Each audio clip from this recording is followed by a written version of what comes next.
Welcome back to another live stream. We've got Dave, we've got Steve, and we've got Mike joining in today. We're going to be talking about economic forecasting, specifically out of sample forecasting that generally economics really does bad with today.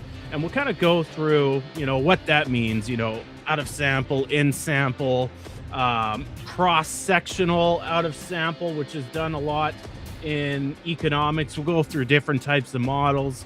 I'm sure Steve's going to have input on some of those models. Mike, he's a modeler, he's a system dynamicist, he's going to have opinions. And then we're going to have Dave.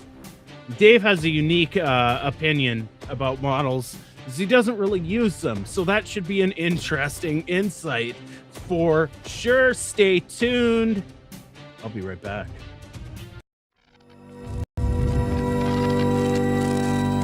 You are now relearning economics.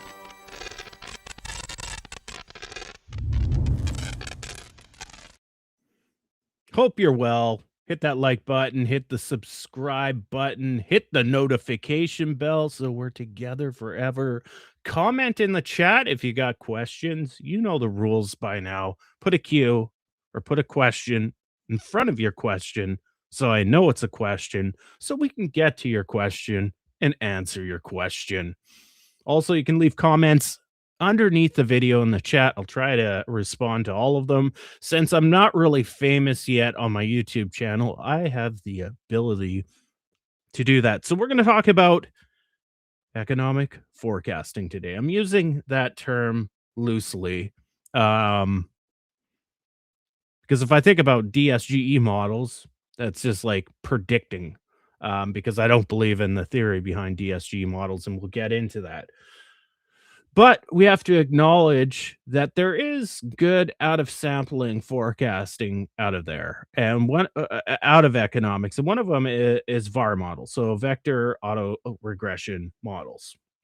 A guy, Mr. Sim, I can't remember his first name, was really pioneered it. And his argument was, guess what, guys? I'm going to drop all that shitty economic theory. And we're going to use regression here. And we're going to get the next period that we want to forecast so people can make informed decisions. And on the surface of that, that's probably a good thing, that we have at least some modeling in economics that is good. So to think about some of those models, we can think about GDP now. GDP now is a bridge model. So it's a big regression model, right? And so it bridges from one period to another period. Then you have the nowcast, which is a dynamic factor model. So it's looking for latent factors, right? So unknown variables and the changes of many different inputs, the co-changes, does it make some sort of forward correlation, right? And you can build a model that way. But they're all devoid of economic theory for the most part. And that's lacking if you want to extend it into, let's say, a medium term forecast where you need some sort of causal inference, right? Some sort of theory that's good theory, if that exists. We'll discuss that.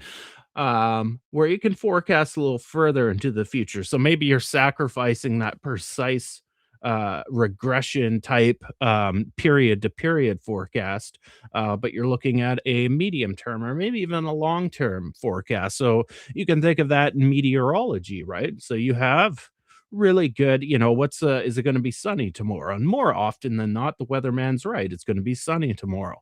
But then you have your 7-day forecast, and let's say those are the medium terms. And the weather models have gotten really good. That they're pretty good depending on your climate and where you live in the world. They can get it roughly right. And then you have maybe a 14-day or a 1-month forecast, right? And obviously that's where, the cone of uncertainty widens. But those are all really complex system models behind the scenes making those forecasts. And, my ultimate question, my interest, because I'm basically a macro quant, is can we get it there? Can we get economics there? And there are like long-term trend models out there for economics, but they suck. They blatantly suck. They're based on regression. um, et cetera, et cetera. And if they are based on dynamic stochastic general equilibrium models, the track record of them are pretty terrible. And if you talk to anybody at a central bank, which I have, if you talk to anybody at an investment bank, which I have, despite what the academics say with their new models like Hank, which are heterogeneous agent new Keynesian models, which are glorified DSGE models, they're kind of just an afterthought model that's put on the shelf. They're still relying on like vector autoregression models. Anyways, let's bring in some of the guys. I'm going to bring them in one at a time today. Dave, how you doing? Not too bad. Cone of Good. what? Cone of variance? Cone of something? Is that like cone of silence? Cone of uncertainty. Cone of uncertainty. Let's say your initial period is time 0. You know all of the current conditions of your system, let's say. So that cone, if you picture that cone, you know, going out like that, you're right down there in the crotch of it. And there is no uncertainty because you have all the present conditions. But as soon time is moving in that cone in one direction, that cone is spreading as you go out, right? And so the cone of it, and that's going to happen to any model. That's the nature of forecasting. The day we have no cone of uncertainty, we are like Q from Star Trek. We know everything. We know from everywhere. Yeah, because we know. Cool. And you're right. I don't have any models. I think sometimes you forget I'm not an economist, so there won't be any modeling or suggestion of models. I didn't want to say that this time because last time you're like, listen, I've got I've critiqued it, and this is why I love being on with you guys, because we get to critique and talk about economists as if they're not actually as credible as we treat them, like the high priests that they are. So, I mean, that's pretty much the vein that I talk in on Substack. It's not a complete piss take. But I'm suggesting future scenarios that are things we should think about that can't be modeled because we haven't got there yet. So that's why I don't have models. I don't talk about them like that. So, yeah, that's all. I'm going to give you some of my sports models. Those are going to be the first ones. Once I get those dialed in. Sports models, yes. Yeah, okay. They're very uncertain. There's a lot of uncertainty to a team off into game. 50s. Oh, I see. Right. Okay. Right. I was thinking. Right. So the key in that is actually you're playing the bookie, right? You're looking at the odds. So you're basically playing against everybody else, right?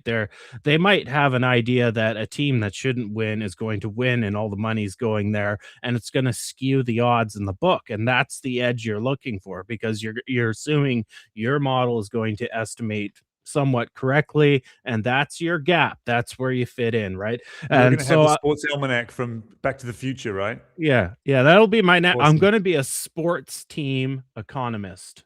That's my next goal in life. You know, actually, and I'll bring in Steve for this one. I have an idea. So, Steve, in sports, there is a cycle. Especially in North American sports. I don't know if European soccer does this, but we have what's called a salary cap. So a team can only spend so much on a certain player. It's for fairness. And they also have a floor. So because we have drafts here, we don't want a team to tank intentionally through the regular season, so they get a good high draft pick. We want them to be competitive at all times because it's good for the greater sport. But this creates limits and almost a limit cycle. And I realize the Goodwin growth cycle model is a good representation. You see this with every team, right? They get up, they have a couple good seasons, they got good players. And then because those players on that team that were low to mediocre, they start performing well, they want a higher and higher salary, right? And they have to start letting those players go, and the cycle like that might be another part of my next big deal. Steve, how you doing? We're talking about economic forecasting today. I know you've got a whole lot to say about DSG modeling and the conditions of economics as it stands today, but that aside, how you doing? Just too much effing work. That's the main dilemma. I used to joke before I left Kingston that I couldn't wait till I retired so I could get some serious work done. Now I'm realizing it's not actually funny because I'm working my bloody ass off, and it gets very tiring. But I'm actually working on a couple of novel things, which are quite a bit of fun. One is that I've found a hole in Ricardo, and I won't share it here because I want to put it in print before anybody else grabs it, first of all. But I'm doing that work with the guy who's going to publish the next edition of Debunking Economics, who's on the other end of politics to me. But we share a capacity to think outside existing paradigms. So doing that work with him. And then I finally spit the dummy over bloody MMT and its arguments on trade. I've had enough of pretending that, treating it with some respect. I think it's a load of crap. And Warren came out and made one of his comments about exports for a cost, imports for a benefit on Twitter, and that was just too much of a trigger for me. So I wrote back saying, look, Warren, you had a brain wave and a brain fart, and your followers treat them with equal reverence, and that's shit. You should get rid of the brain fart. You'll have a better theory. I don't think he's particularly happy with me at the moment. That doesn't change the situation a great deal, but it's now gloves off, and I'm going to be going for MMT's arguments on trade. I have been observing I thought you might have been watching saga, starting with the Ann Pettifor comment, which I screenshotted. Just like I screenshotted a comment he made about the Jews and the Palestinians about a year ago, that I just kind of keep in the bank. Yeah. Does have some pretty spicy opinions on other things, and it's a real shame. Just when to me, his observations were really clear on a few things that I really liked, made sense, and I was like, well, I agree with this guy on tons of stuff, and then there's some tangents there on Palestine and on trade, which I didn't quite understand really. I've started to get my head around it, thanks to you, Steve, but I still don't understand why the whole thing has to be this one collective kind of fixed model that everyone walks lock and step to. Because it wouldn't be. I wouldn't worry for that. It's a model. It's a model which is incompatible with the remainder of MMT. That's why I go for it. It actually contradicts the underlying concepts. Yeah, I mean the thing with the other guy I'm working with, his name's Vox Day, and I got people dropping off supporting me on Substack because they see him as racist and sexist, which is quite feasibly true. I don't know because they don't read his stuff on that front. But the reason I work with Vox is twofold. One is that I wrote Debunking Economics. Shall I carry on as if I was Steve? I wrote Debunking Economics. Oh, no, he's back. No? Okay. No, he's back. Let's bring him back. I don't know what happened. Okay, yeah. So I wrote it 2 decades ago, and of course, neoclassical is just basically, do not want to read it and block it, and they do whataboutism of anything. Well, Vox is Austrian style neoclassical oriented economist, and was completely convinced and said that it was completely trashed everything he thought he knew about economics, and that sort of open-mindedness is what I respect, and so I'm happy to work with him on both Debunking Economics, the next edition, and also we're writing this paper together on trade theory.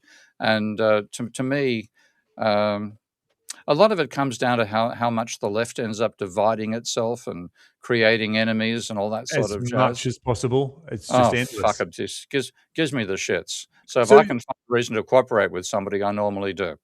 And Steve, can I ask if you found in the past, if you've come across something that, you've always struck me as intellectually very honest. So if you've come across stuff that you've gone, right, well, that's just not right, and fessed up, do you find, can you see why people don't do it? Because they've got this credibility that they don't want to be not perfect, I guess. Yeah, it's a weird thing. I mean, I've been always willing to say I don't know something. I can remember, and this is something which I can take right back to school. I remember once I was asked a question, I think in year 7, first year of high school, but the teacher had his back to the board, and I said, I don't know, sir. And the rest of the class says, you can't say that. You got to say something. I said, look, I don't know. I was willing to say it, and I think I think a lot of people have a lot of fear of being outside the mainstream as well. So that's like a generic background. But when I first read Marx, I didn't trust the labor theory of value. I wanted to see good logic behind it. I found a logical flaw. I pointed it out to my fellow readers, and they all laughed at me. They said, you've been critically exposed, one of them said. And I just said, bullshit. You guys basically laughed. You wouldn't listen to my alternative perspective. But one of the most recent cases in which I realized I made a mistake and I had to make a change was that when I first was reading, not the first reading, but going from understanding the dynamics of debt to understanding the dynamics of money, I knew both Minsky and Graziani said that when debt is destroyed, when debt is repaid, money is destroyed. And my initial reaction, well, that can't be the case. If banks have created money, they wouldn't let it get destroyed. So I remembered arguing that with some accountants and so on, and they gave me a bit of a querulous look. Anyway, I finally built Ravel, turned it from single entry to double entry, became strictly double entry, then realized, well, hell, if you pay, the way you reduce your debt is by telling the bank you can reduce your liabilities to me by reducing my deposit account. So long as you reduce my debt by the same amount, money is fundamentally what's in people's deposit accounts at banks. Therefore, repaying debt does destroy money. Graziani and Minsky were right, and I was wrong. And that's one of the major reasons I've got to produce the third edition of Debunking Economics, because that error is still in the second edition. And I don't want it to, be my final draft and have that error going on forever. So I think, reasonably capable of being, I made a mistake. I'm going to change direction. Most people seem to, when they made a mistake, they can't possibly admit it. And you get these mistakes locked into what's supposed to be, logical economic theory or anything else. And you've got this flaw right in the middle that ruins it. And I've seen that with Marxism. Of course, it's rife in neoclassical, and it's also in MMT with their attitude to trade, literally contradicting their attitude on government money creation. I guess is solidarity more important to stay together on an issue, I wonder. And also you get captured by big guys like Moser, I think, get captured by their own audience, don't they? To some extent, yeah, I think that's true. So once you've said something, it's the tendency to treat people as gurus rather than saying, this is somebody who's made a logical proposition I find interesting. But doing so, well, everything they say must be true. I mean, Jesus, I've never made that mistake, in my own treatment with other people or myself. And to think that somebody, everything somebody says must be correct, I'm sorry, I just don't swallow that. So Marx himself, when he in his own PhD thesis in philosophy, he wrote that it's possible that a philosopher might make mistakes by a lack of understanding of his own logic, and therefore it's the role of his supporters to point out where his arguments deviated from his own logic. So, Marx said it when it came to him finding he'd contradicted the labour theory of value. He couldn't bring himself to do it, so he found a verbal gymnastics to make it look like his new approach was consistent with the labour theory of value, and he's caused 2 centuries of craziness, or 1.5 centuries of craziness in Marxists. So it just seems to be the human condition that people, when they commit to a particular belief system, can never leave it and never admit there's any flaws in it, even when the flaws are bleedingly obvious. So economists need to suffer a little more from imposter syndrome. That would be healthy for them, and maybe become a little less sociopathic in their rigid ideas. Even when they're confronted of being wrong, they will fight to the bitter end, use authority to battle their theories, or at least defend their theories that are blatantly wrong. Yeah. That seems to go on. I struggle with that too. So I'm not an academic, but I suffer from a little bit of imposter syndrome. And so imposter syndrome is the idea that you have in your mind that you're very critical of your failings in certain areas, and you don't feel like you deserve the achievements or gratification you're getting from others, and you can really play that in your head. So if you're confronted by an authority that disputes something, and I get confronted all the time by people from George Massey University and the Chicago University of Economics all the time, I feel quite inferior at times, and I have to step back and kind of look at, well, where are they in their position, not just where am I with the internal faults that I have with my position. And I find economists aren't willing to do that. But speaking of economists, we got to bring on Mike. Mike, I've got 2 questions for you, buddy.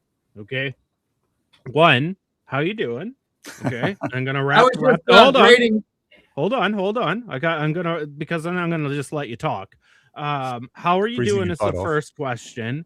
And then 2, to keep this on topic, what do you think about the state of economics and forecasting, specifically out of sample forecasting? And keep in mind, biologists use complex systems like predator-prey models and do a pretty good job at it. I want your thoughts on where economics is in that, line of thinking. But first and foremost, how are you doing, Mike? I was doing fine. I was grading quizzes while you guys were yammering on over here. I thought, I don't think you really need me. We're 21 minutes in. Finally, I'm here. All right. Yeah, okay. No, we've got questions for you about MMT. You can't have been just studying. You're supposed to be listening. So, right. Yeah. Go, Steve. Ask a question. At any rate, let's see. A couple of 3 things from what I heard. You're looking for Christopher Sims. That's the guy. That's right, Nobel Prize for vector autoregression. Dave absolutely uses models inside of his head. He does not have a real country, city, family, church, club, business. He has mental representations of these things. They are models. He uses modeling every day. World, but it's not little. That's all I can say in my defense. So, mental models are great. They're very rich. If you've been doing whatever you're doing for a long time, you have a lot of information, soft and hard variables and whatever, but we're horrible at mentally simulating the dynamics inherent in our own mental models. That's where simulation allegedly comes in. And then, I heard predator prey and all that. So when you talk about floors and ceilings, where salary caps and floors or whatever the case may be, that's why we have nonlinear modeling. We have to describe the dynamics of a system as they approach their floors and their ceilings, their limiting factors, right?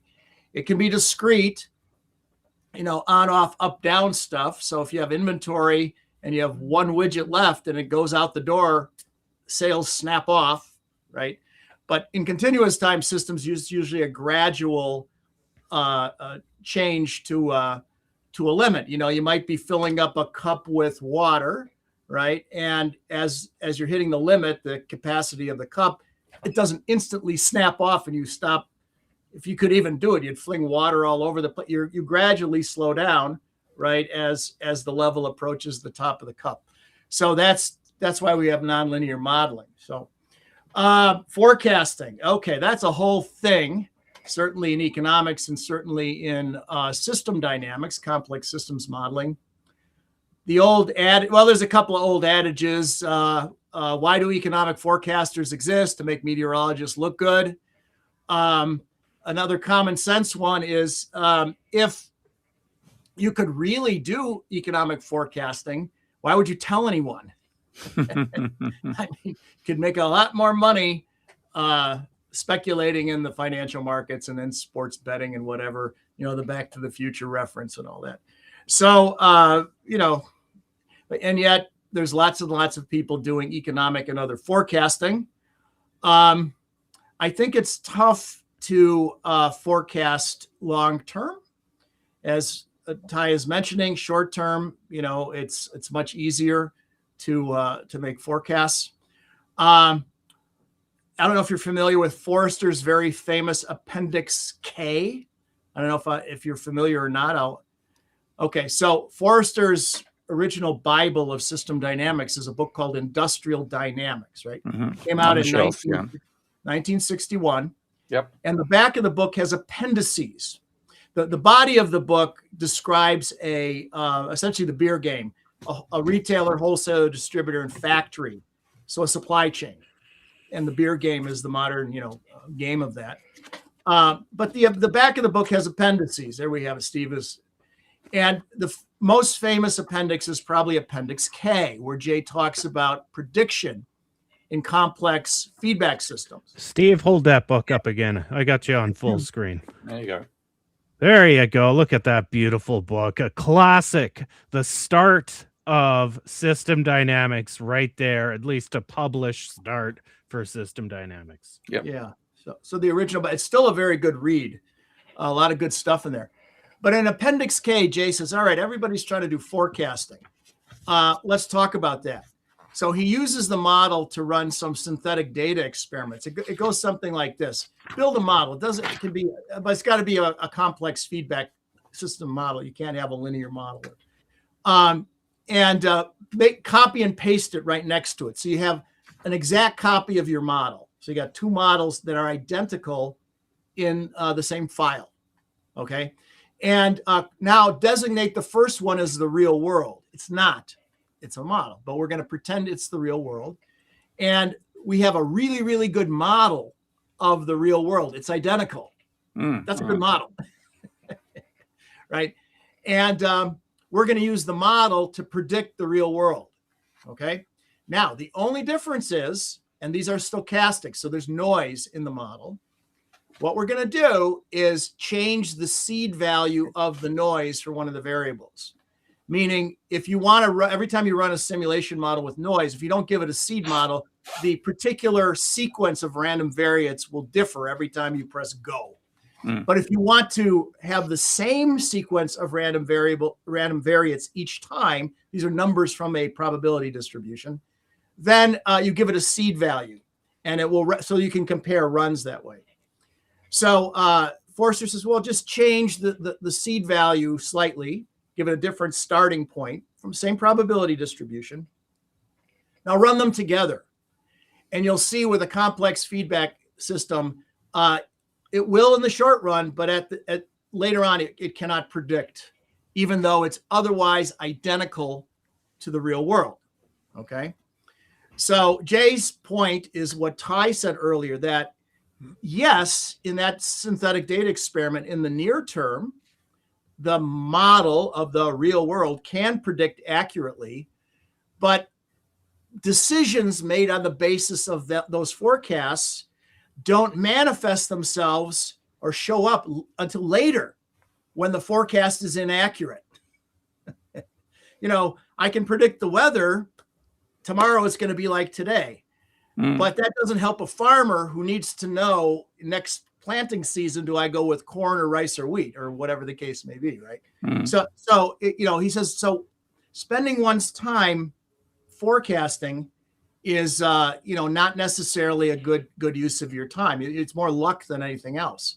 More importantly, is because people still forecast. So what do you do with that forecast? How does the feedback from that forecast enter into the decision making of the organization? And does it, in so doing, make things worse?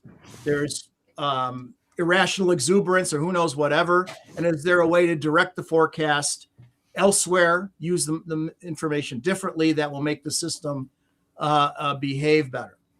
So that's kind of the traditional system dynamics analysis of forecasting. I do have some in a sample, out of sample comments, but I'll save them for later because I've talked a lot here. Yeah, sorry, Matt. Go ahead. Was that divergence because the system, in fact, was complex, or is it between the beer model and the slightly time delineated one, or is it just a quirk of the fact that once you've got a different seed value, you can never converge on the same time series? It's any complex nonlinear feedback system will typically show this behavior. Yeah, so we're talking complex systems and therefore exponentially decaying information over linear time. Yeah, and they don't even have to be chaotic. I mean, with chaos, you don't even need noise, and you'll get the same behavior. But this is with noise, and it's from the same probability distribution with the same mean, the same variance, and all that stuff. It's just a different sequence of random variables, and they will diverge. Or sometimes where it's completely opposite of where, and otherwise it's identical. The model is identical. Wow. Okay. Well, I've always thought it's fair enough to compare economic modeling and forecasting to weather forecasts, and that's a metaphor that's used a lot. I think where I really struggle with it is that the weight that is given economically, to these forecasts in political circles. So you have certain models that are like, right, well, this is obviously the right thing, and then it goes horribly wrong.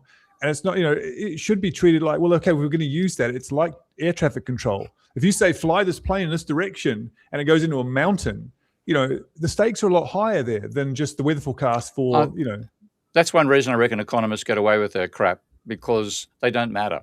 The economy exists whether they make forecasts or not, whether economists themselves exist or not. But like engineering, you don't have engineering products unless there are engineers.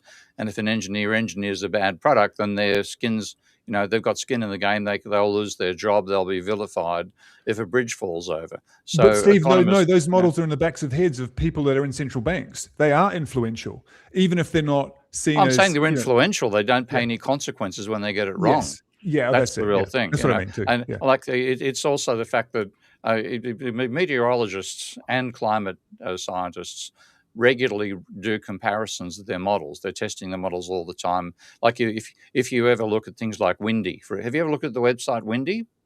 Haven't heard of it. No. Okay, it's fabulous. I mean, a mate of mine who's a sailor pointed it out to me, and I thought, oh, this looks curious. And it's a forecasting model that will forecast the weather forward 2 weeks in advance. But there's about a dozen models that it actually draws upon to make those forecasts. And what they're doing all the time is comparing how well these models rate. And there's feedback between the model developers and so on. And one of the advantages, they share the same foundations. They all understand fluid dynamics. And they've got fluid dynamics is, the Navier-Stokes equations are absolutely vital to understand how fluids actually behave. They're still not, they'll never be solved, but they accurately describe the dynamics of fluids under temperature and heat gradients, temperature and wind gradients and things of that nature.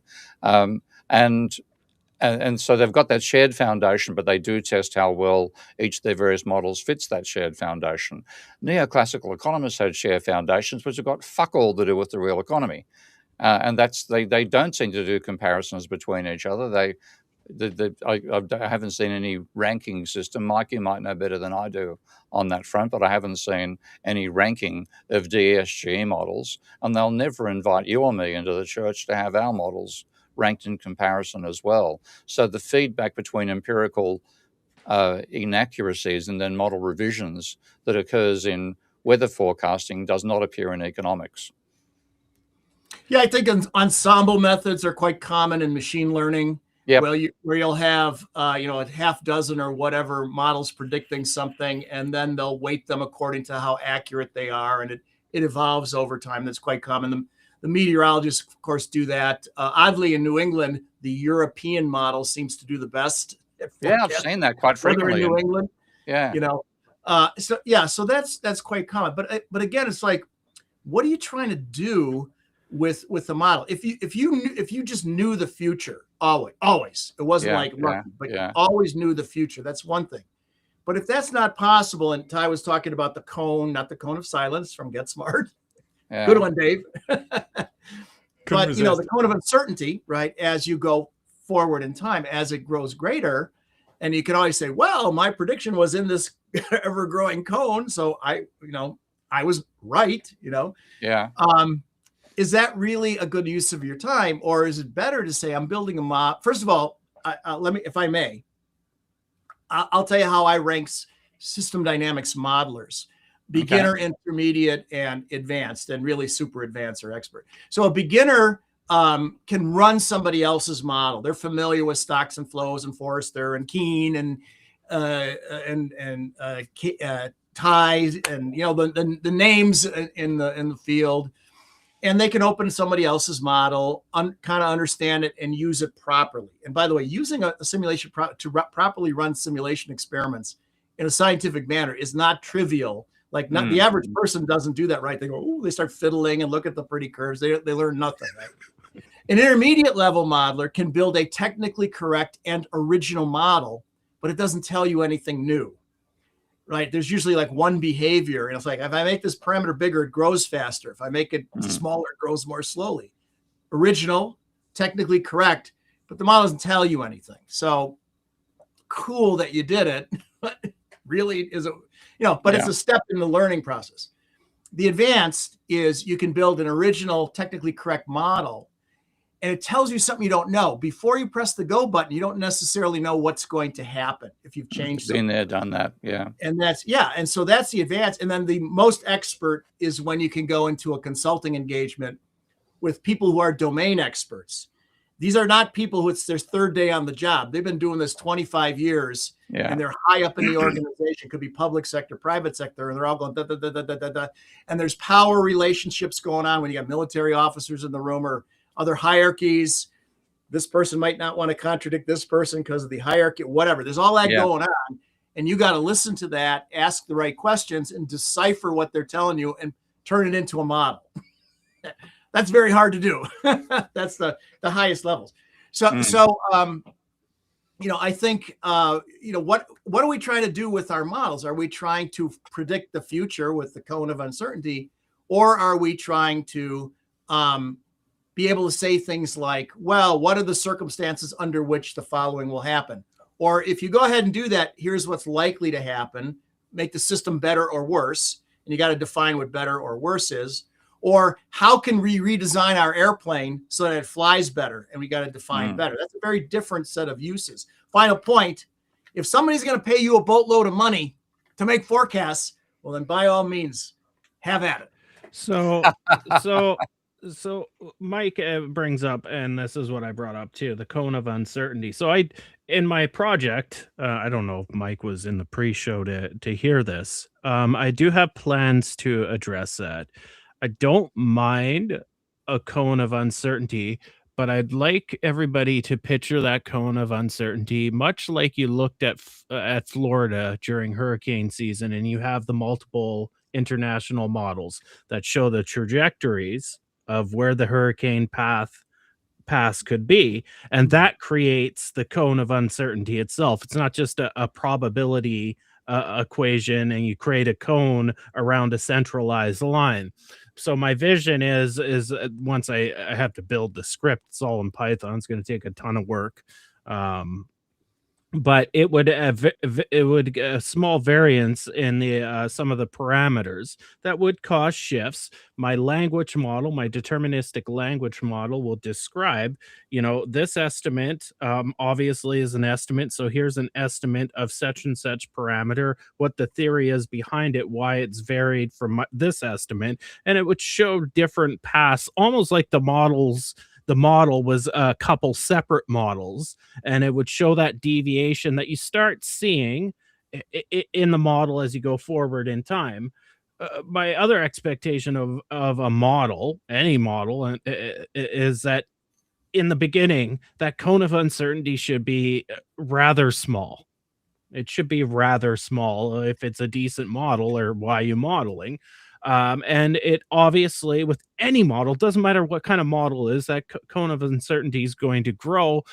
If that cone is bigger, okay, fine, like Mike was saying, but what's the point? It's just a big cone, and it could be a range of 1% to 5% for some variable in the future. It doesn't give you much information to make a decision on. But if that cone is nuanced with different runs, right? So now the run one says, okay, well, by the time you get to the second quarter, I'm just using random examples here, and you see that it's on this run as opposed to this run, you should make this decision. Now, this is being applied to somebody that has some stake in the game and is making some decision.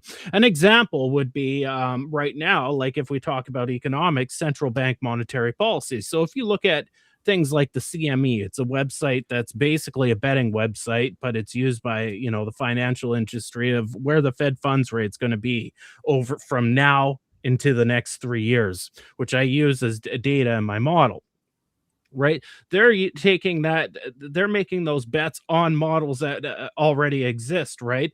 And some of those models behave differently, and so you might say, okay, the model might give this output starting at time 0, and it's got this trajectory, and therefore I'm going to, my R star, they love the natural rate of interest. I'm not going to get into that, but my R star should be this in 12 months. But they might see a cone of uncertainty with a bunch of different tracks, and this is where doesn't really exist. I'd like to make it where, okay, well, this track happens because something happens in the second quarter from my initial anchor quarter that I'm starting the model in.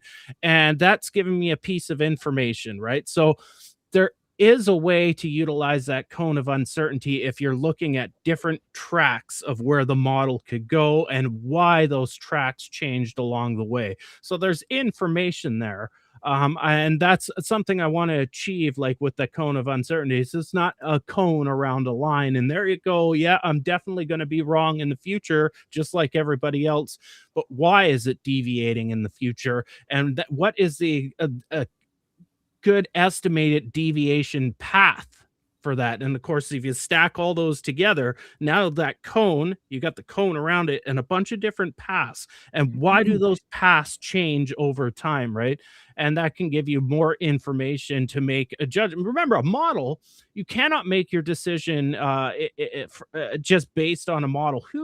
I think it was a system dynamicist that's said it, and I can't remember the quote. And I can't remember his name. I'll figure it out halfway through the show and won't be relevant. But he basically said it's a fool's errand. You can't make decisions, based on the model. It's a component of your decision-making process, right?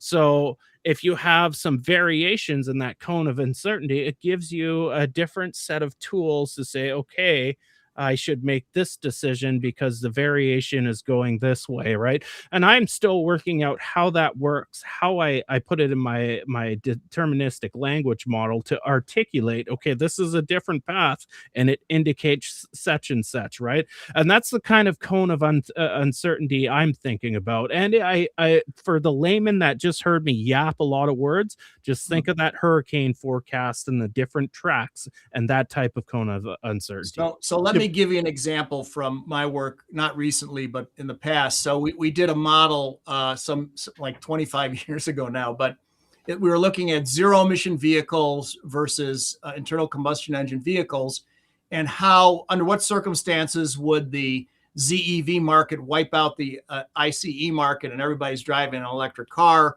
or you try to get them going and they just peter out and whatever. So we were looking at ultimate market share. And the model had, people entering the market for a car, and they could pick one or the other a type of vehicle. And there were attractiveness functions, relative price, delivery delay. It took like 9 months to get a Prius back then. Relative functionality and what have you. Infrastructure, can I recharge the thing versus get gas? Were there subsidies, government subsidies, emissions, tailpipe versus smokestack, and all that stuff was in the model interacting.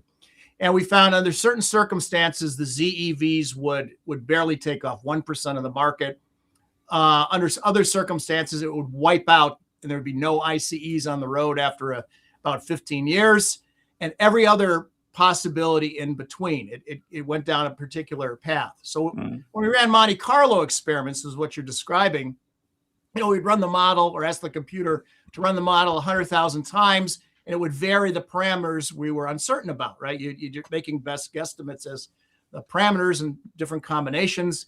And, what it would do, the cone would be 50% of the 100,000 runs are in here, 75% of them are here, 95% are here, and all of them are in here.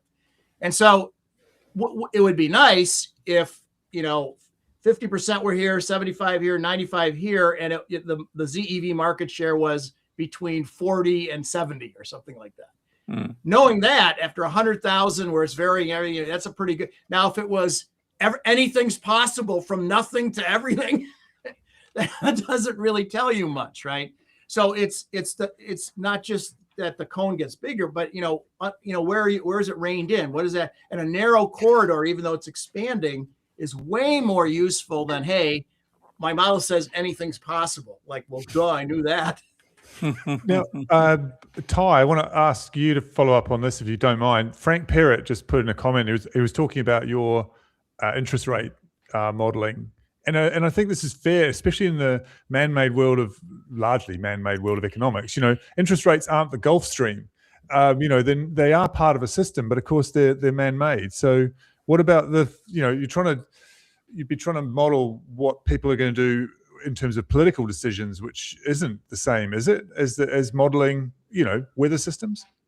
So obviously that's correct, but I look at it this way. So when I use the CME, which is a judge of what the Fed board, the open market, what is that called in the United States? FOMC, right? What their decisions, they're looking all at the same models, and there's a bunch of models, whether it could be bridge models, factor models, right? Some sort of VAR model. They're all looking at the same model to determine basically the Taylor rules employed a lot. So what should the interest rate be based on those models? And you'll see a lot of consensus around that. This CME, which is basically a bookie site, but for financials, is looking at, okay, we think the Fed members are going to make that decision. And in that case, it's built into the model because they're getting, and this Michael was talking about earlier, is that the model is changing the person's opinion, because they're looking at the models saying, okay, well, this is what the Fed funds rate should be in 12 months. And the bookie site, the CME, is saying, because they haven't made that decision yet, but based on what they know the Fed members use as models, that's the decision they'll make in a year. Now, obviously, the one problem with that is we have exogenous shocks in between, now and then, which is, it can drastically change things.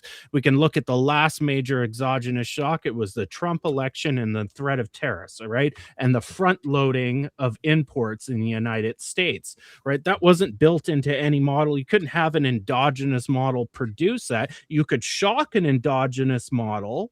So put an exogenous shock into an endogenous system dynamic model, and if it's structured correctly, it would show that front running. If it is addressing imports and exports, it would show that front run in the model structurally, because it's structurally built that way. But that's a problem that can never be achieved. So one of the disclaimers in my GDP dynamics is to really be explicit that things happen, so it's akin to this.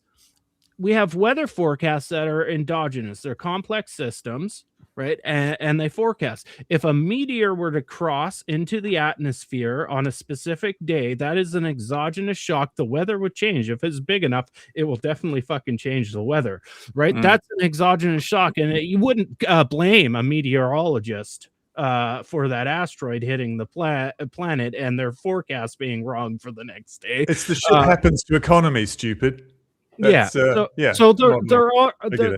there are those things that you have to acknowledge, and I fear that people that look, especially in the financial sector, might not frame it in their own minds sometimes that way. So if they're critical of models, and I'm critical of models, I often have to stand back for a second, and not DSG models because they just suck, but maybe there are lots of other regression models out there, right, that don't handle anything exogenous, right? And so if I look back at their past out of sample record, I can't just judge it on that because exogenous things happen, right? But what I could judge, if those models are capable of saying, okay, that shock happened, I'm going to run it in the model, and now I'm going to look at the in sample, which is cheating. But how does my model, is there a causal influence in my model that can show, for instance, Trump's effect on front running imports last year, right? And then I'll judge a model on that regard, right? So it's a very complex thing. And so Frank said the best way to bet on the Fed funds rate is to ask the voting board members what they are going to set the rate at. Why use data? It's a human decision made from whatever reason they want. I don't believe that, and maybe it's simple, mate. All you can do is ask them a question, which will get them jailed if they answer it.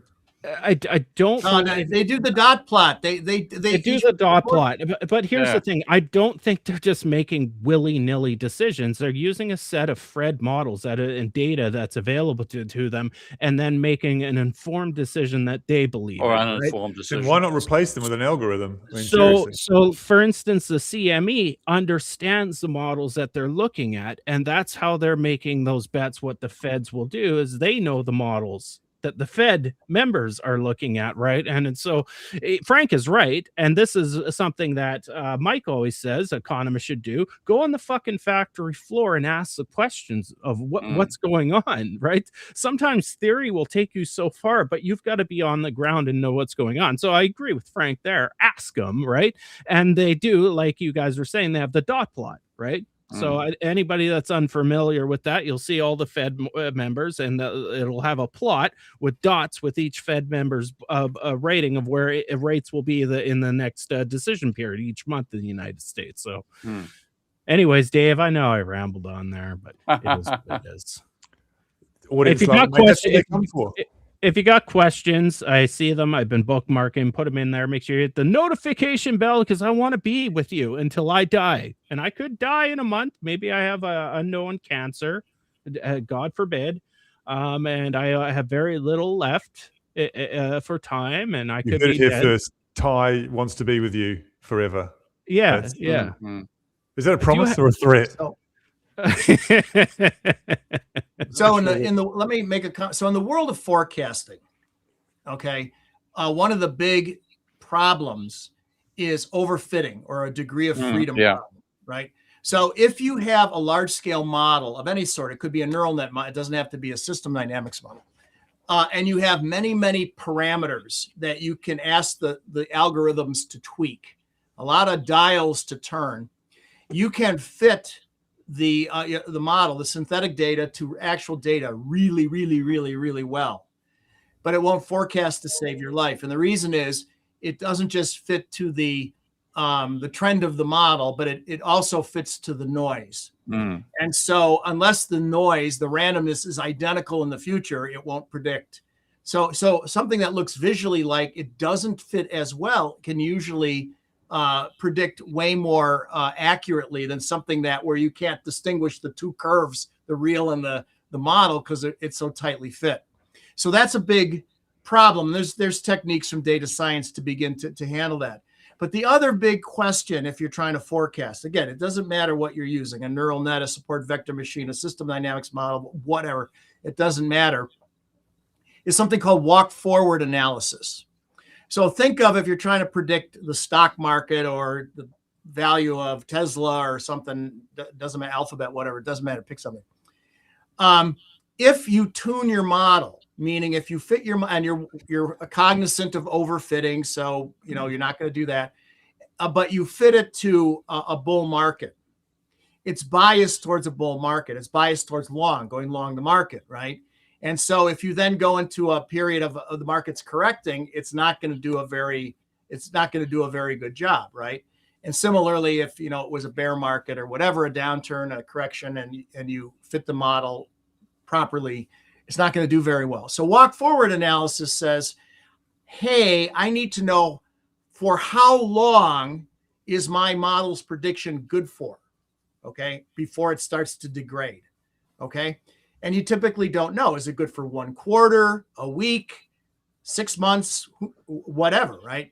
And so what they do is it picks a starting point, let's say 2 quarters, and it runs it and predicts, it walks it forward, gets rid of these data, puts in new data, 2 quarters of data, predicts, walks it forward, gets rid of the old data, puts in new data, and so forth. Then it says, well, that was 2 months. What if it's 6 weeks? And does it again. And you begin to learn under what time frame your model's predictions are good for, the shelf life of a model. In a lot of the markets, financial markets, it's not a long shelf life. You almost have to recalibrate the thing, reestimate the thing. Some guys do it daily, every morning before the market opens. It just kind of depends. But these are techniques from data science that are usable in the SD world if your goal is to predict values going forward in the economy or whatever. And you know, I don't know if you use them or not, but these are the things that need to be done. Do you think system dynamics holds a little bit of a unique position? And obviously, so if you're doing in sample, you obviously don't want to overfit because you're just fitting to that period, right? And that doesn't say anything about the next period that you're trying to forecast. I completely agree there. But a system dynamic, behavior going forward is structure based. So like in my current project right now, a lot of the brute force sweeping, I tried to structure this model. So I have my initial conditions. Okay. And those are fixed. So in my in-sample training, they are what they are. I get them through the Fred API. Anybody that's Python coding out there, you want to pull in data, just use the Fred API. Get your own API key, pull it in, call it. It's great. Lovely stuff. Anyways, I digress. So that comes in. But then I have all my flow variables, and I've set this model up that my functions can shift up or down to get the initial flow variable value. And I just leave it at that point. So I'm looking to fit the initial values of the model. I expect the structure of the model to give me my forecasting behavior going forward. So my question to you, Mike, because you're a system dynamic expert, is system dynamics a little bit different than the other methods when it comes to fitting data? Because you're not actually fitting it over. Well, you can force it to fit over a time series, but as a system dynamicist, you want the structure of the model to exhibit that behavior based on its initial conditions and some parameter settings. What are your thoughts on that, Mike? So, yeah, so we have algorithms in our system dynamics software where you can fit the blue curve to the red curve. The red curve is real data. The blue curve is synthetic data. And there's all different techniques for doing that. And it's we have a list of things, tests to which we apply our models. And the more of these tests our models can pass, the more confidence we have in our model. Whatever model we're testing. We don't say the model's valid or invalid, but rather we're building confidence. And the more tests a model can pass, the more confidence we have that it's a good model, it's telling us something or what have you. Fitting a model to data well, and statistically well, R-square, whatever you want to do, is a okay thing to do, but it's not a very powerful test. It's like necessary, but not sufficient. So let's say you build a model, you lay out a structure, and you're absolutely convinced you got it nailed, and you simulate it, and whatever happens, and you pull in data with the St. Louis Fed's Fred system, like you suggested, and no matter how you beat on that model with algorithms and AI or whatever, it cannot fit the data properly. That tells you something, right? That, hey, I don't think my structure, I got it right here, because no matter how I torture these things, the red curve never looks like the blue curve, right? Mm-hmm. But on the other hand, if you run the algorithm and the red curve and the blue curve look the same, we regard that as a weak test, because a significantly complex polynomial can be used to fit to any complex curve, right? So it's cool that you can do that, but it's not at all the final arbiter of whether or not you have a good model. There's lots of other things that have to go into the decision. Now, Forrester himself never did that. He thought it was a waste of time because the real world went through one particular time path due to all the randomness and whatever that was happening. And there's no particular reason that that's a better time path than another one. So yeah, he got it that you can fit it to that, but he just didn't think that was a good use of your time. But people like John Sturman and Jack Homer, world-class modelers, always fit their models to data whenever possible. And their feeling is, hey, Jay helped to invent the computer. So he could do whatever the hell he wants, and he's still going to be an endowed chair at MIT. The rest of us in the real world, we got to publish in journals and whatever, or work for clients, and the clients want to see the red curve and the blue curve. And so our journal editors or journal referees want to see the red curve and the blue curve looking the same. So for sort of practical reasons, we often in system dynamics will, fit our models and then you get into what is a good fit. Does it predict well? Are they qualitatively the same? Do you use statistics? The tile stats, or whatever. You get into all that falderall, and again, a lot of it is subjective. Final point: we regard in the world of system dynamics, whether it's public or private sector, that you have a win on the scoreboard if the model, system dynamics model that you've done for the client, or they've done it in-house, whatever, becomes a routine part of the conversation. So that rather than Mike builds a model, the greatest model known to mankind, presents it on a velvet pillow to the client, they accept it from me and give me a giant check, and I go buy more woodworking equipment for my barn. Then they go, that's nice, and they put it on a shelf. They run it once and put it on a shelf, and it's never seen again. No good. You want that model to become routinely used when debates are being held in a conference room somewhere, when somebody's saying, I think we should do this. No, I think we should do that. And somebody says, what does our model say? Let's have, usually it's a staffer with an MBA, a younger guy or gal with an MBA, and they run some scenarios, say, well, the model says this. And somebody says, that's interesting. Why is that? And they delve into it, and they're like, oh, yeah, we forgot our Asian distributor is going to react to that change, and that's going to trickle through the system. Or, Jesus, I wasn't thinking long run. In the short run, sure, but in the longer run, we might be shooting ourselves. That becomes useful if that's done regularly, right? That doesn't mean just because the model says to do it, they're going to go, well, the model says, let's go ahead and invest $5 billion. They're not going to do that. But if it's a routine part of the conversation, we feel we have a win on the scoreboard. Okay, so I want to turn this conversation to Steve, because Steve's going to love this part. So part of this GDP dynamics, venture that I'm on, which I'm running on my Patreon, so I'm getting paid from my Patreon users. There's a point, is I want to rehabilitate the Keynesian accelerator multiplier accelerator model. Now, Steve, I know where you stand on that model, but I will read a passage from Feedback Economics, chapter 18, section 5.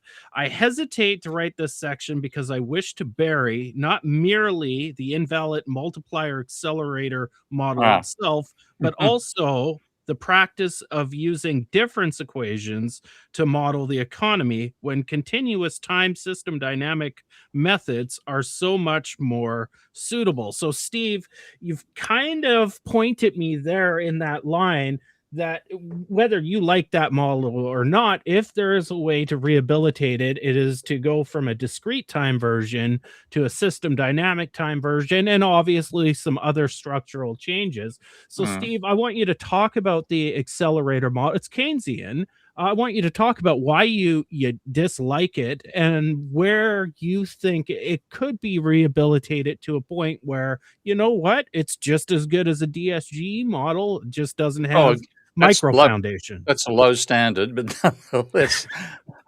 Okay. What happened there was that because the way that I made my entry into being taken seriously in economics was modeling Minsky's financial instability hypothesis, and Minsky tried to model Minsky's financial instability hypothesis too in his PhD. Most people think he's non-mathematical. Bullshit. His first degree was mathematics, just that the tool he used or the model he used led him nowhere, so he gave up on it. But fundamentally, he was a mathematician applying himself to economic concepts.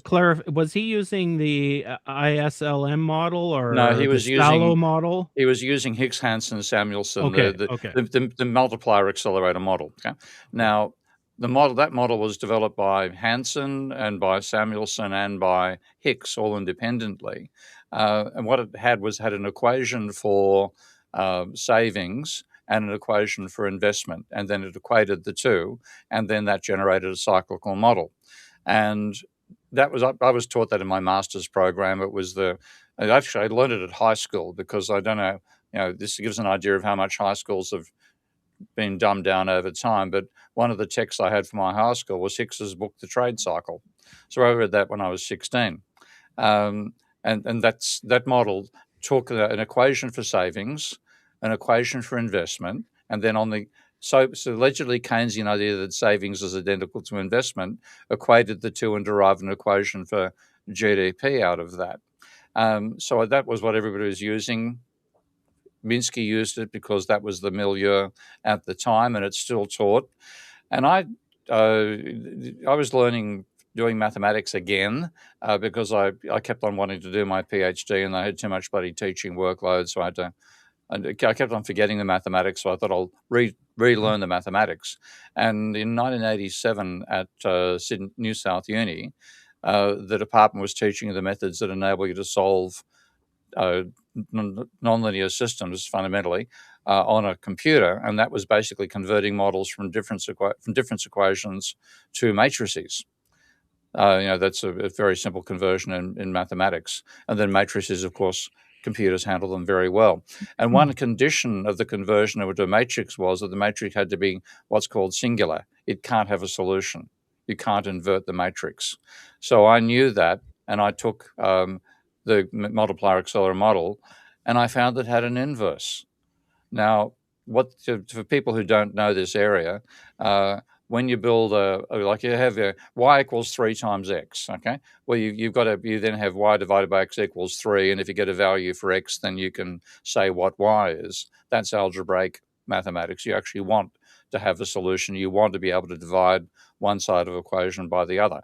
But if you're specifying a dynamic model, you want something where the x values are non-zero. Okay, so you want the matrix which represents the forces transforming the system over time. You don't want that to be invertible, because in that case you get a single and only one solution for the model. It won't give you something that works through time. So the fact that the matrix could be inverted was a sign there's something wrong with this model. And then I went back and took a good look at the equations. And what Hicks had done, as Hicks said, well, here's we have savings, and I define savings to be equal to income minus consumption. Sounds reasonable. And I assumed that people consume based on last year's income. So he had savings this year is equal to a savings rate multiplied by last year's income. Now that alone looked pretty dodgy to me. Okay? But then he said investment I define as being equal to a constant multiplied by the change in output in the previous 2 years. Well, that's not the definition of investment. The definition of investment is the change in the capital stock between year T and year T minus 1. So if you want to define investment as an equation, you'd say investment is equal to the capital stock of the year T minus the capital stock of year T minus 1. And then you're going to get a term in terms of the capital output ratio turning up there. But he used occasion saying it was a constant called C multiplied by the change in output in year T minus 1 and T minus 2. That was desired investment. So what Hicks had actually done unintentionally, but this is nonetheless the result, he equated a dodgy equation for actual savings to a made-up equation for desired investment. Now, there is no theory of economics that says actual savings is equal to desired investment. Okay? What Keynes said when he said investment is identical to savings, he said ex post, recorded investment will equal recorded savings. So this model was based on a fallacy, and that's why I knew it was a bad one to use. But what I did, and that's what you're alluding to in that particular quote from that paper, is that I looked at it and thought, how can I actually correct this? And the way to go about it was to say, well, here's an equation for desired investment. Let's assume that capitalists actually carry out their investment plans. So that's desired investment changes the actual investment, and then you equate the actual investment to equation for actual savings. And when I did that, I got not the second order equation. The multiplier accelerator model is a second order difference equation. So pardon me bringing off terms here, but it says output in year T plus 2 is equal to 1 minus S plus C times output in YT plus 1 minus C times output in year YT, where S is the savings rate and the C is this, what Hicks called a desired capital output ratio. I put it together and I got an equation saying YT plus 3 equals C divided by V, where C is the desired investment rate and V and mu is the the V or mu is the actual capital output ratio, times the change in the previous two periods. So it became a third order equation, and it generated cycles which were proportional to the level of economic growth. So it's the only, so far as I'm aware, it's the only exception to the rule of a linear model generating cycles which are realistic scale compared to the size of the economic variable, and its cycles are proportional to the level of GDP, whereas the Hicks-Hansen model gives you huge cycles, and in fact the equilibrium level is zero, because that's why the equation was false. The reason you got a closed solution out of the Hicks-Hansen-Samuelson second order multiplier accelerator model was that it's asking the question, what level of output is consistent with desired actual savings equals desired investment if they're both functions of the level of investment? And the answer is no output at all. That's the only level that's consistent with. So the cycles you got out of the multiplier accelerator model that dominated textbooks for 30 or 40 years were fluctuations towards the trivial solution of output equals zero. So here's some background to that paper. Oh, yeah. So the original paper, I was the anonymous referee on that paper years ago. Mm-hmm. And I said that it should be published immediately. I thought it was really good. And I was overruled by the associate editor. It was Jay Forrester, is that correct? No, wasn't Jay. Okay, no. Okay, yeah. Editors and associate editors shouldn't overrule their referees, because if you've got a good referee, and that's somebody who actually tries to make the paper better, reads it carefully and whatever, which is what I always try and do. If you then overrule that person, what does that person say next time you're asked to referee? Go screw yourself. You don't listen to me. Yeah, that's right. And so I went back to the editor and I go, TF, this is a good thing, blah, blah, blah. And I could not move this guy to save my life. So, and Steve got a letter saying, we're sorry, we're not going to publish it. So when we were doing the feedback economics book, I reached out to Steve and I said, remember that paper? Let us put it in print. And he said, okay, but then I believe you, well, you should tell it rather than me. You said, I can't bear to put that crappy, so you kind of modified it, right? Well, yeah, I mean, the thing is, I've always been a critic of difference equations. It's a mistake to model a complex system with difference equations unless the actual data itself is discrete. So the classic case of a discrete dynamic system where you do want to use year t and year t minus 1 and so on as part of your argument, red crabs on Christmas Island, because they all breed, they all go to the ocean at the same full moon, and they all dump their eggs into the water on a yearly basis, and it's a survival technique that's come out of evolutionary dynamics. That if they all went out one at a time, then all the little crabs would be eaten, and there'd be no survivors. But if they all go to the water and give birth at the same time, they overwhelm the predators, and a fraction survives, and the population goes on. So that's why you need discrete time models in that sort of case. Forget it for economics, because it presumes that things like savings and consumption are all coordinated. All firms invest at the same time. That's just sheer nonsense. That's not how the world works at all. So continuous time lets you have asynchronous processes which nonetheless pass through the same time system, and you cannot do that with discrete time. So as it happens, when I first, like the model, pardon me knowing this well, it's a bit of jargon here, but the equation for the second order difference equation is y at t as it equals 1 minus s plus c times yt minus 1 plus minus c times yt minus 2. And I'm losing my train of thought here a bit. It gave you cycles, but they were irrelevant to the actual system. So I thought, can I make this into something which is realistic? And then I worked out that third order difference equation, and it had a few remarkable results. One is that the cycles remain proportional to the level of output, whereas the Hicks-Hansen-Samuelson, the cycles are totally crazy compared to the actual level of output. And so I liked that. I thought it's cool.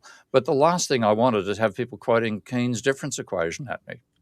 So when I got the chance to rewrite it, and having invented Ravel and Minsky in the meantime, I wasn't about to resurrect difference equations. So I tried to be as coy as possible about putting that particular solution forward. It's interesting. I didn't know that the red crabs on Eastern Island did that, but I can tell you pinyon pine trees do the same thing. Okay. It's entrainment that if they have a very sweet nut, and if they just drop their nuts every year, the squirrels I drop my nuts them frequently, but they don't get eaten. So yeah, right. I know, right? Yeah. And so they store their nuts up, and then they drop them, and the squirrels can eat all they want, and the tree can still reproduce. But then the pinyon pines talk to one another, so their cycles entrain.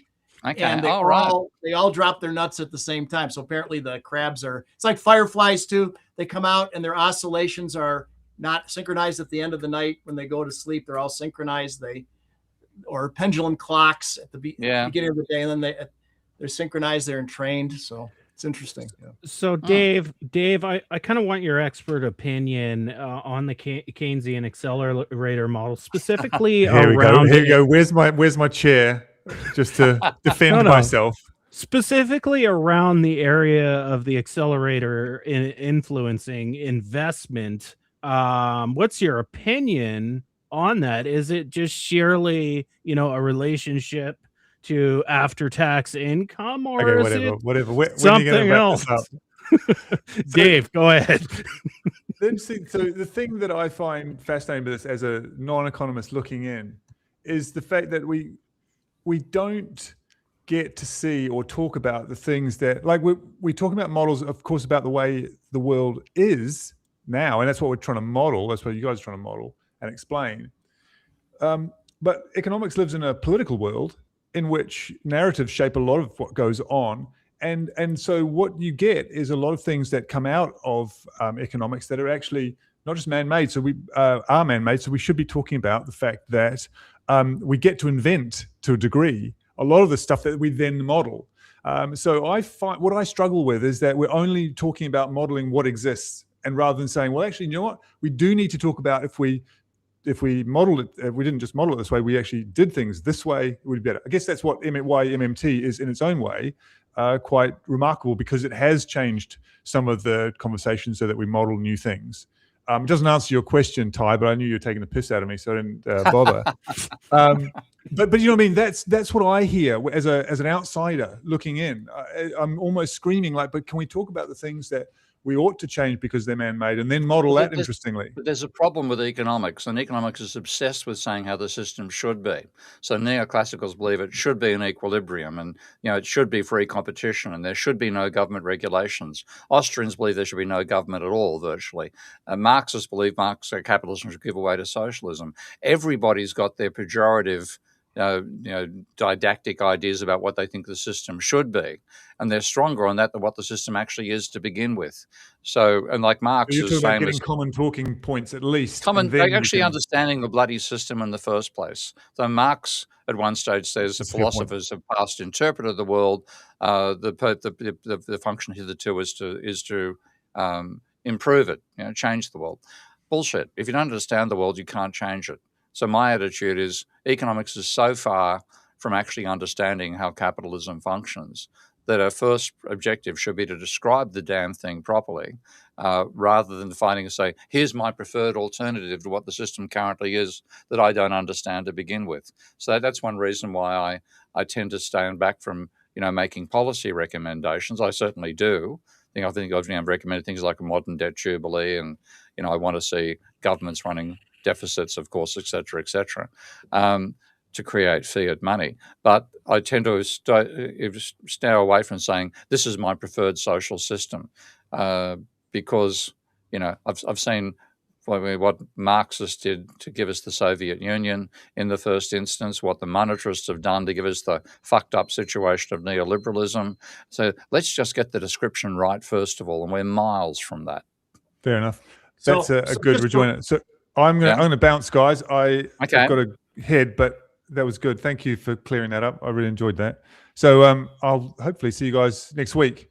And I will expect a detailed answer on the investment accelerator next week. I'll get out ChatGPT immediately. Oh, yeah. You'll be able to tell. All right. Take care, guys. Dave. Talk soon. Bye-bye. Bye. So just a quick, a lot of times models become popular or become criticized, and people attribute lots of things to them that they probably shouldn't. Now, here's my understanding. I believe this is true. I don't want to swear to it, but Samuelson produced his model in 1939 as a student, and he was attending the Alvin Hansen's Keynesian seminars, which he put together because Keynes, after the general theory came out in 36, people misunderstood it, including Alvin Hansen. He wrote a scathing critique of it in the Journal of Political Economy. And Keynes was saying, hey, nobody understands what I've said here. They don't see the revolution that I'm proposing here. I'm going to go and explain myself at the major universities, at least in the Western world, places like Harvard. But then he got a heart attack and his doctors wouldn't let him travel. So Keynes dispatched students to go to places like Harvard. And Hansen, who had ripped Keynes's book, The General Theory, was at the University of Minnesota. But then by chance, he moved to become the chairman of the economics department at Harvard when all this was happening. And when the students came, he had an epiphany like, oh my gosh, I didn't see, now I understand. And Samuelson was a student in those seminars hearing about the, so that was Samuelson's attempt to kind of Samuelson was mathematically inclined to kind of put some math to what he was hearing with this new thing, the general theory. And of course, Alvin Hansen became the American Keynes from that and wrote the book, A Guide to Keynes, where he popularized the ISLM model. Now, Hicks, on the other hand, some years later, was reacting to the Herod model and the fact that Heron's model had a razor's edge. And he said, this sucks, that's no good. So I'm going to fix that. But to do that, he went from continuous time to discrete time and added lags. Delays were the fix to the Herod problem. So he went to difference equations, and then he kind of reinvented the Samuelson's multiplier accelerator model. But that wasn't his goal. But that's what it turned out to be. The models are not identical. They're different, but they're similar. So my point is that Hicks had a particular reason for doing it, right? And so did Hansen. Samuelson was kind of a student trying to wrestle with this new stuff. And so it's kind of like I cut him a little bit of slack saying, well, this is a long time ago. They had the tools they had, and they were trying to do certain things. And if their models are deficient and what have you, okay, but we're looking in the rearview mirror. So we got to cut them a little bit of slack anyway. I agree with that. I agree. I like one of the advantages for me was doing mathematics at the same time as doing my PhD. I got exposed to the techniques that mathematicians had developed to enable them to solve dynamic systems in the very limited memory spaces of computers in the 1980s. So you had to do really, every matrices made it easier because that was, you matched to the data registers in the computer rather than characteristic equations, which is what I was still being taught by the economists in the John. You're going to love this. The name of the economics building at New South Wales University. Okay, it's named after a person whose first name is John. It's the John Goodsell building. No kidding. John Goodsell for economics. Ridiculous, but true. Yeah. So I was taught the characteristic equation approach there. So you took like the equation, and I'm looking at it on my other screen right now. This is in Hicks's version. So it has y at n is equal to 1 minus s plus c times yn minus 1 minus c times yn minus 2. And the characteristic equation approach says, well, you can map that across to a quadratic. So you then have that being, x squared equals 1 minus s plus c times x minus c. You change it to a polynomial, and then you solve the polynomial, and the behavior of the polynomial matches the behavior of the dynamic system. But that when Hicks did it, he got a zero result. The model converged to zero output, so he added a growth trend in to make it look like it was a growth model. Now, the reason it converged is made obvious by the technique that mathematicians subsequently developed to map not from a difference equation to a polynomial straight away, but a difference equation to a matrix, which that can be solved in the computer, and then you could, if it worked, you could make a So there was a check, and it said, "Look, that's wrong. You've got a model which is the only solution to your model is the trivial solution, and therefore the model is not actually a serious model." Yeah, I support your comments about matrix algebra. A quick story: when I was a graduate student, there were several professors who had done their PhDs at the University of Wisconsin, where Art Goldberger had taught econometrics. And of course, the Klein-Goldberger model was one of the early econometric models. And they said, if you worked with Art Goldberger on econometrics, the very first thing you learned was matrix algebra. Okay, right. Because back then, to solve just one, multinomial linear regression model, you had to do a lot of it by hand. This is in the 60s, late 50s and 60s. He said it was all matrix algebra, and it was 3 graduate students and the prof working like crazy to do all the algebraic manipulations to get a solution. So you're right. I think you're right that the matrix algebra's path was quite vital back in the day. Yeah. So we got a question. This kind of touches on Mike was talking about a few minutes ago with the legs and one of the versions of the accelerator model. I'm assuming you have legs in your model. I'm curious on what maximums and or most significant leg is. So my response to that is every model is different and it'll have different legs in it. So a couple of weeks ago, we covered the Phillips machine, and it has 3 legs in it: a leg for domestic expenditure, a leg for income, and a leg for tax income after taxes. And these are smoothing functions. So what I'm talking about here is not a discrete delay, but a continuous smooth over time. And you have a time constant in that controls that. And system dynamics is essentially system states and the legs between them that give you the really cool shaped lines, as Mike says, ooh, fancy shaped lines. And so it depends on the model. What the legs are, and I would never say that one leg is in that model. All 3 legs have strong influences if you change the time constant, strong dynamics, because the system dynamic models are interconnected, right? So there might be a dominant smoothing function if you were to try to fit data and you want to adjust that specific time constant to fit data to a certain part of the model. But of course, that affects every other part of the model through time, because a time constant is, you're not worried about the initial flow values. That's going to be path dependent. So it's going to change over the path of the system. What I've found in just experimenting with system dynamics is smoothing functions and their associated time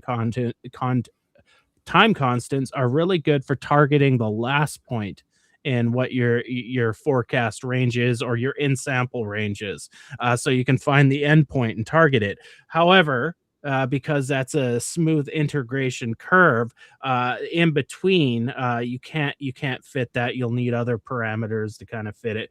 But this is a more of a system dynamic expert question. I'm not an expert. I just like system dynamics and am really good at it. Mike is an expert. So, Mike, what's your opinion or response on Ralph's question? I guess I would say that delays in corrective action in negative feedback loops, goal-seeking loops, cause oscillation. So to the extent that economic systems go up and down or oscillate, that is due to lags or delays in the corrective action. So you might have a desired number of workers and an actual number of workers, the desired number of machines, the actual number of machines, desired amount of raw materials and whatever. And if there's a gap between what you want, what you got, corrective action is motivated. But if the corrective action is significantly delayed, and there can be delays in information and in approval of, whatever, there's all sorts of possibilities. When the corrective action arrives, it's too much or too little. And so the system the loop keeps trying to hit its target. If it's damped, it figures it out. If it's sustained, it never figures it out. If it's exploding, it gets worse every time. It's the design of the feedback is poor at that point. And so I think that's the main. There's other lags in supply chains, but I think that's the biggie: is delays and negative feedback loops cause systems to oscillate. Steve, in relation to your Minsky Goodwin financial instability model, and Ralph's question, how do those relate? Because we have oscillations in in that model. Yeah, well, there's no lags, and this is one thing which, again, like when you see cycles, people think cycles are caused by lags. In fact, the cycles in the Goodwin model have absolutely no lags in them. What you have is workers responding immediately to the current level of unemployment, capitalists responding immediately to the current level of profit. So there is no time lags. What you get is a phase difference, and this is the sort of thing that applies to. Yeah, Mike's just disappearing as well. This is the sort of thing that applies to sine, and cosine. Like sine and cosine differ from each other, not because they're lag, because they've got a phase difference. And I think one thing which I'm not trained in econometrics or statistics. I've done a bit of stats in terms of my mathematical education, but I'm not by no means a statistician. But I find a lot of people get obsessed about getting the lags right and think that if you're going to have cycles, you've got to have lags.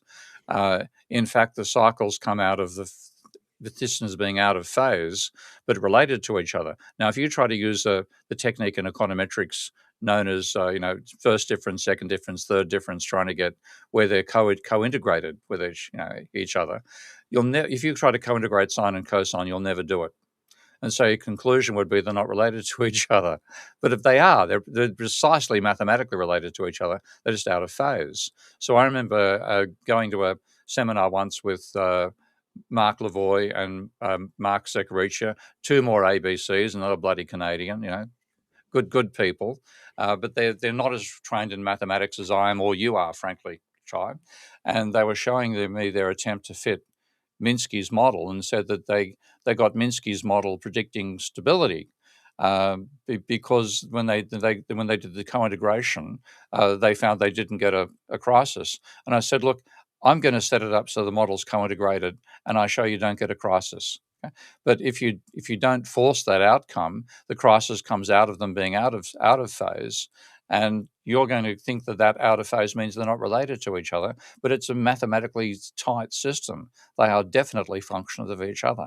So to some extent, a lot of understandings I find in econometrics are based on linear systems where you can't be out of phase. Okay, so you're trying to get them to be cycles moving at the same time.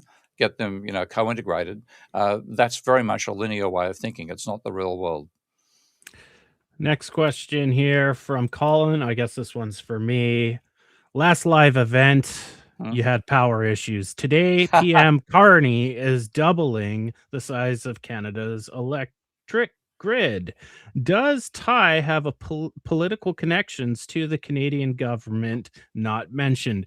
I do not, and I certainly do not have any to Carney. I do like where he's going right now as a leader for Canada, but he's an R-star believer. He believes in the natural rate of a real interest and the natural rate of nominal interest. So no. I'm fascinated by what Carney has done recently because it reminded me a bit of Jeffrey. I think not Jeffrey Stein. Jeffrey. Bloody hell! The Economist has become quite a critic of Sachs. Jeffrey Sachs, thank you. I actually watched an interview with him with George Galloway a couple of days ago. First time that George has interviewed him on the show. It was a fabulous interview. If anybody hasn't seen it, then I highly recommend watching on YouTube George Galloway's interview of Jeffrey Sachs. Now, Sachs was somebody who was a straight neoclassical, and he argued with the time of the collapse of the Soviet Union, he argued for a fast transition from socialism to capitalism. Very typical neoclassical, arrogant, believing we know how to get you out of socialism. Here's the fast recipe. He had a joke at one stage saying people advocating a slow transition. Is that like you might say that you want to go from driving on the left-hand side of the road to the right-hand side, and we move all the trucks on day one? Leaving the cars going the opposite direction. Ha, ha, ha. The Chinese attitude was when you try to cross a river, you don't make it in one leap, you feel for the stones so you can cross the river.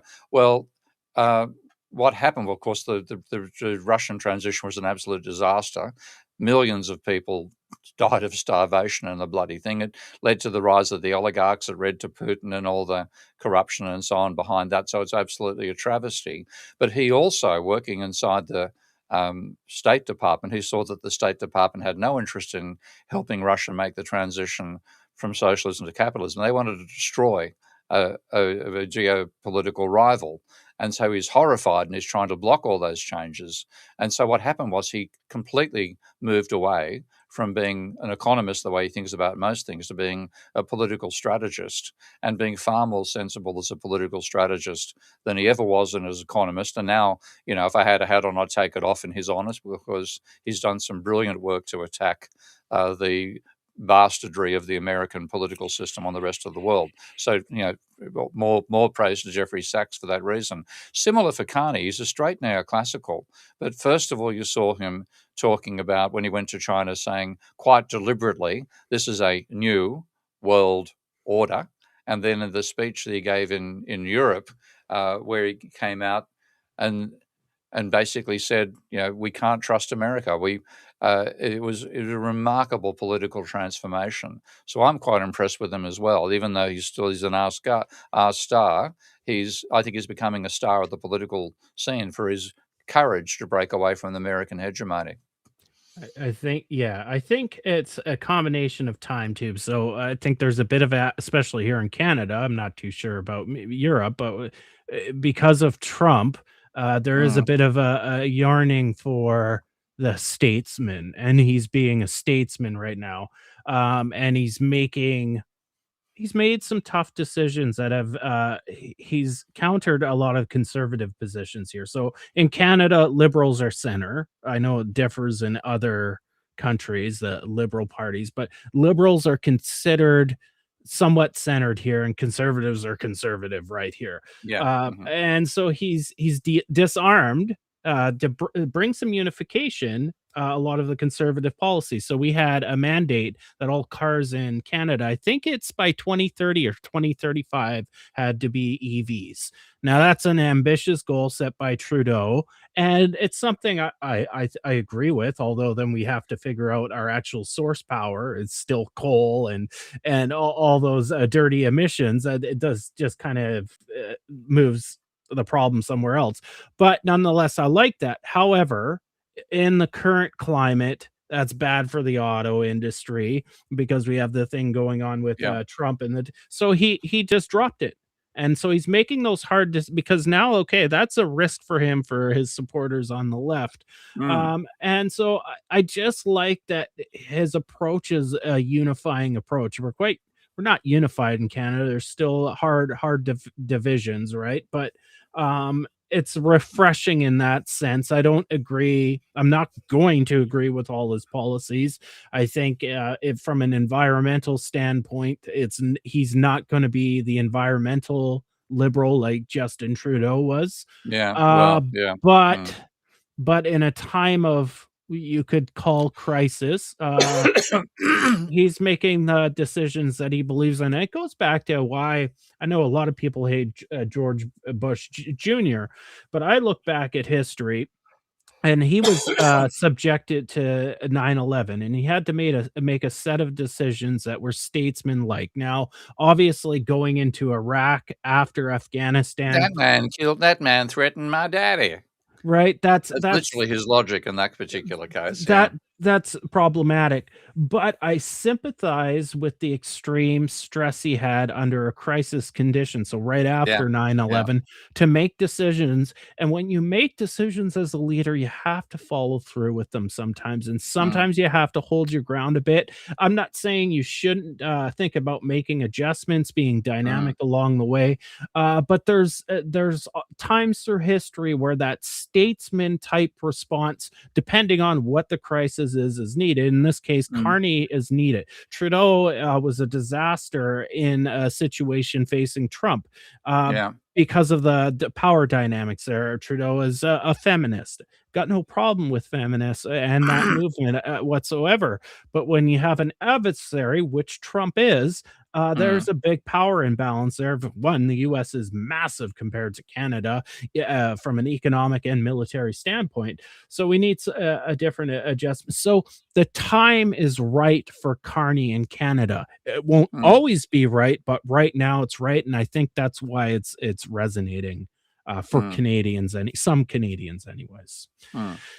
Here's another question from at 65J20E58W35. Question: does more effort need to be made integrating post-Keynesian and biophysical econ, Steve?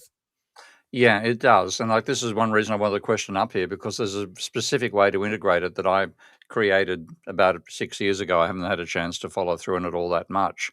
But neither the post-Keynesian models nor neoclassical models include the role of energy in production. And if you don't include the role of energy in production, you're irrelevant to the biophysical system, because energy is absolutely critical for production. And if you're leaving it out of your model, then your model's useless. Now, that applies to the neoclassical model. But what I did, this is back 6-7 years ago with Bob Ayres and Russell Standish. I worked out that the problem with both neoclassical models and, in a sense, the Leontief model that post-Keynesians use, where output is equal to capital divided by a capital output ratio, there's no explicit role for energy. But when you look at them in terms of putting energy as the argument, what I did was say the input to production is not capital, it's capital times the energy a machine consumes over a year, times how much of that energy is actually converted into useful work. And when I mapped that into the Leontief equation, what I got out of it was that the capital output ratio, which is an empirical regularity first identified by Leontief, that ends up being the inverse of the efficiency with which machines turn energy into useful work. And fundamentally, that brings in the second law of thermodynamics, because you convert, let's say the usual ratio for capital output is 4. Well, that means the proportion of energy that's converted into useful work is 0.25, which means 0.75 is converted into waste. And that therefore means you've instantly integrated post-Keynesian economics with biophysical, because you've got you're effectively taking energy as an input. It's not written explicitly in the post-Keynesian production equation itself, but it's there implicitly, because when you properly do the dimensionality, you find that energy is an argument. And when you look at the post-Keynesian model, output is in terms of widgets per year. This mythical good called a widget. The same thing applies to neoclassical models, but they've got the Cobb-Douglas production function, which is a waste of time.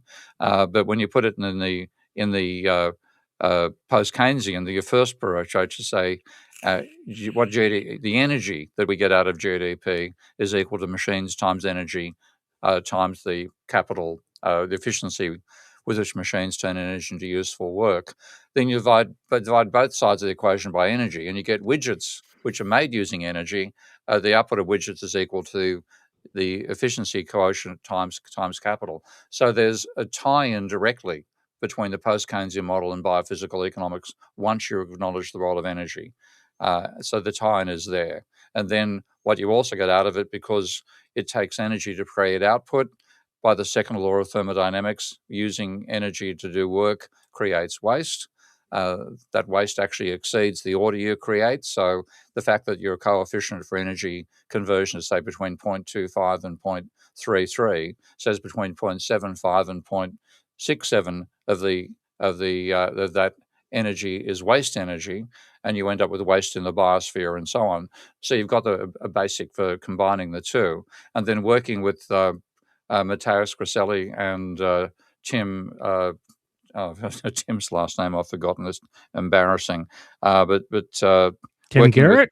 Tim Garrett, thank you. Working with those two guys, I built a model of the economy involving physical inputs as well as energy.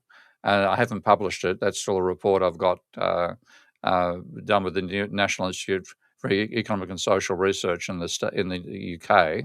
But I can give you that model if you drop me an email at the obvious email for me, email address.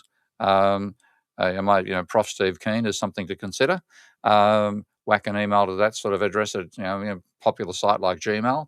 I'll get it, and I can then send you a copy of that paper, which is, as I said, unpublished, but it does the foundations of building integrated post-Keynesian and biophysical economic models. So here's a question I can answer from my former trucking days. It's off topic, but can you explain the reliance on diesel for farm and industrial equipment and why diesel affects the torque and initial combustion to move? Sorry for my lack of details. So in diesel engines, the compression ratio is much higher than gas engines. So in layman's term, it has a lot more oomph power to move the piston versus gas. And so at very low RPMs, it can push that piston a lot easier, where you got to rev up a gas engine to get the pistons to move and the engine doesn't stall.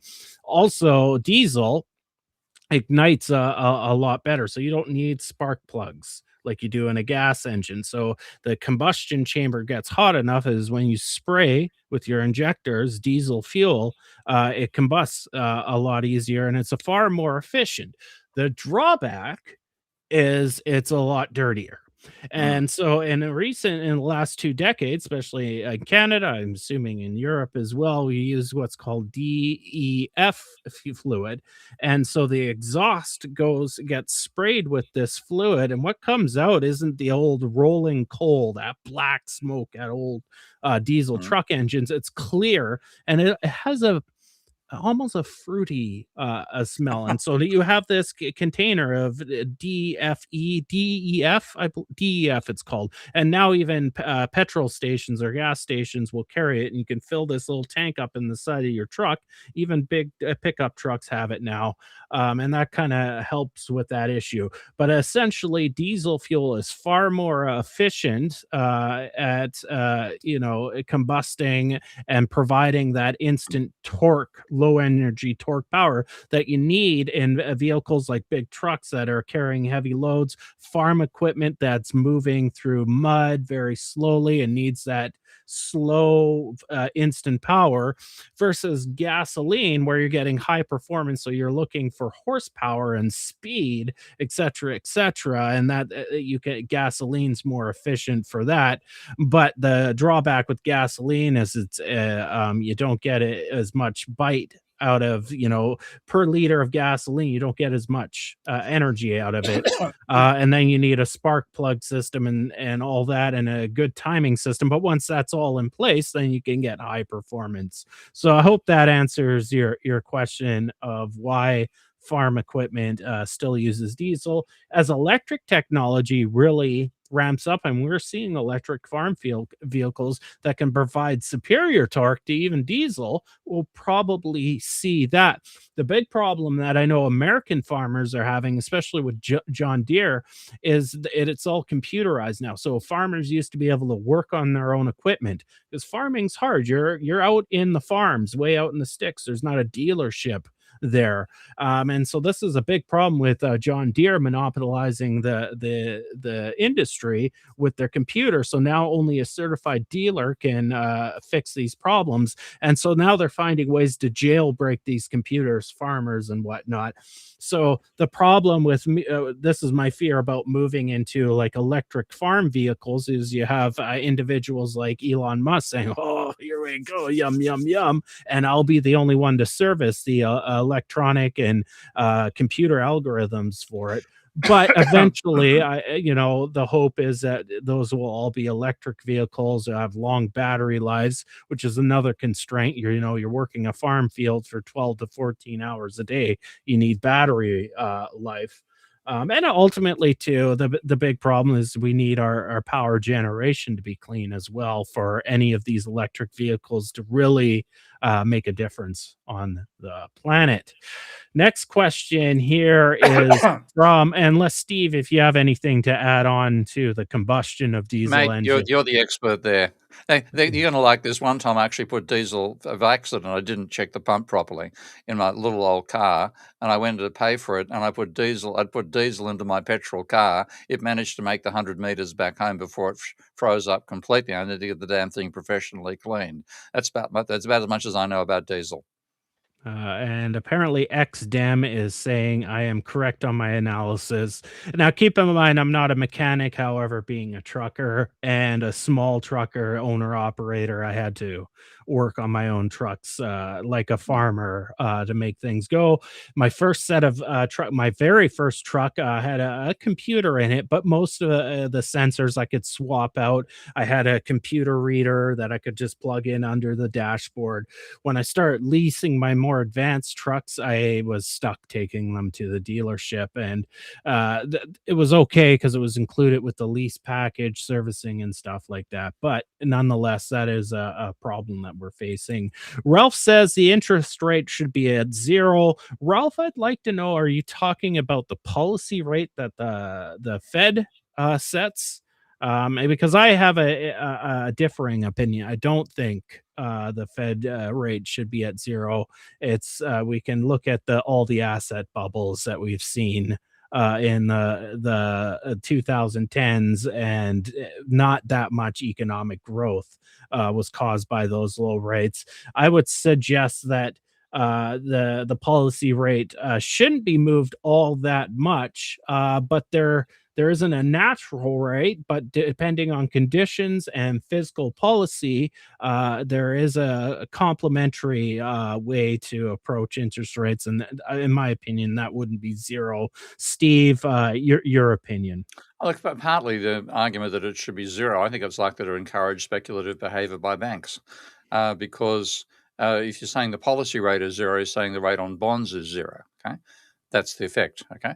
Now, the private banks will put their own rate on loans that they make, which will be obvious they're not going to set 0. But if they're getting 0 on their reserves and 0 on their bonds, then that means banks are, well, we've got to charge an arm and a leg for the private let, and we really need people to be borrowing money. Let's encourage them into a Ponzi scheme. I know, let's start a housing bubble. So I think if you actually have a positive rate, a higher rate of interest than 0 on reserves, bonds are a bit problematic. But what I'd prefer to do is sell the bonds directly to the central bank. There's no need to sell them to the private banks. That would then mean that banks would end up with large amounts of reserves they couldn't get rid of except by people taking out money in cash or through international trade deficits. But if they got an interest rate on those reserves, then that means they're being paid fundamentally for maintaining the payment system. And I think to say that the rate should be 0 doesn't recognize the social service that banks perform and used to perform far better in the past. They provide the payment system, and they need to make a return out of that. So I wouldn't mind paying the banks an interest rate on reserves to reflect the fact that they are providing the payment system that enables capitalism to function. And I think if you get rid of it, you're more likely to get them going into the sort of speculative behavior we've seen, setting up asset price bubbles and dragging people into private debt. So my worry is that a rate of 0, an official rate of 0, would end up encouraging more speculative, irresponsible behavior by banks. What we need is responsible behavior by banks. So I don't mind paying them a bit of money so that they can afford to get to the golf course by 3 o'clock in the afternoon. Which is where they should be. When you say the central bank should just purchase all the bonds, are you talking about all the maturities, so even long ones as well? Whole bloody lot. I mean, the whole, this is one thing I'm doing on YouTube right now, a couple of videos I've put up there, that when you do the double entry bookkeeping, and of course, to do that, you need my software Reveal, because no other software package exists. Nobody in MMT has made anything like it, for example. When you do the double entry bookkeeping, you find that the only impact the bonds actually have in a practical sense is they bond sales prevent the Treasury's account of the central bank from going into overdraft. So But if we sell the bonds to the private banks, what they end up doing is on selling those to the non-bank sector, and the sales by the banks to the non-bank sector destroys money. So you're actually reversing fiat money creation by letting the banks sell the bonds. Well, if the bonds were sold to the central bank, the private banks wouldn't get their hands on them in the first place. And that way you would cut out a large part of the bond market, which I think a lower bond market would be a damn good thing.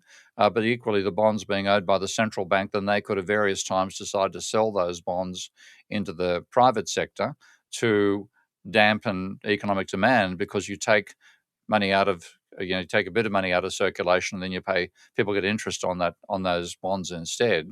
So they end up having less consumption power. That's why bonds were sold during World War II, not because they financed World War II, but because it took money out of the private sector, which would otherwise meant they'd be buying stockings and driving up the price of the cost of raw materials for parachutes. So there's reasons to sell the bonds to the private sector, but it's to manipulate demand rather than giving it to the banks and letting them sell the whole bloody lot, which is what we do right now. I'm fine with taking the banks out of the middlemaning. My only concern is that these government treasuries have become an integrated part of our investment plans for retirement. So it's the safe asset that we can all trust. And if we remove that ability for those big funds to have that safe asset, they might turn to a private sector created asset that is not so safe, that could create a financial I'd rather get crisis rid of in the private future. pension funds.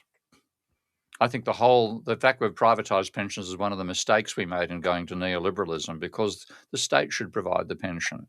Now, if you're a citizen, then the state keeps you alive after you can no longer work. That's what the pension used to be, and you make it a decent pension as well. That's the sort of Scandinavian level where the pension is 70% of your final pay rate. You get an income which means you can survive, whereas pensions, countries which have brought in private pensions have also normally slashed what the state pension is. So you end up with, if you're lucky, 1/4 of the average wage as your pension, which means you can't afford to survive. You've got to decide whether you eat food or turn the heater on. That sort of horrible situation people find themselves in. If you're wealthy, you can have a great pension, but if you're wealthy, you don't need a great pension. So all these things, I think, are a mistake. And I'd be if I had control over this, I'd be progressively reducing the number of bonds in existence, doing permanent QE, and then paying interest on reserves to cover what the banks do. But don't let them sell the bonds, because the bastards will do it and end up with the speculative bubble and the bond vigilante bullshit and all that sort of stuff that has made the economy function extremely badly. So I'd rather sell the bonds to the central bank. So you would prefer the private sector to create a safe asset that everybody can They just prefer them not to be involved in pensions in the first place. Well, no, it's not just pensions. There's all sorts of investment funds out there. Yeah, a lot of a big structure of those investment funds is holding safe assets, and right now the gold standard's obviously government bonds. And if you remove that, then you're opening the door for a private sector financing firm to create God knows what zombie financial assets, and I'd rather them all turn into zombies and be and trucked you off. think about, well, you got to think about this. Think about back to 2008 and credit default swaps and mortgages being bundled and saying, oh, these are completely safe. Hell, we don't even need to have that big treasury portfolio anymore, because we've got these packaged mortgage that are completely safe, and they'll be rated. They'll be no argument made, but that's a financialized economy. We're living in an economy which is massively financialized, which was not the case in the 50s and 60s. It's all been the changes since then have enabled that to happen. And I'd rather go back to what Minsky's point about we need a system that encourages good financial behavior. So I'd rather get rid of the letting the financial sector grow as big as it is partly why capitalism functions so badly. So I want to reduce the size of it and get the banking back to being a 363 business. We'd be far better off with a much smaller finance sector. We didn't even bother to know what the bond market was doing, because the bond market's too small to worry about. So I'd rather get back to that situation.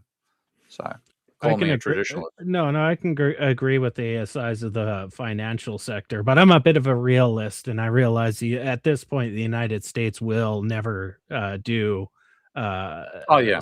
something like that. And the problem there is if they don't do it, no other country can do it, because now we're looking at currency valuations and currency control, right? Which is done through manipulating the bond market.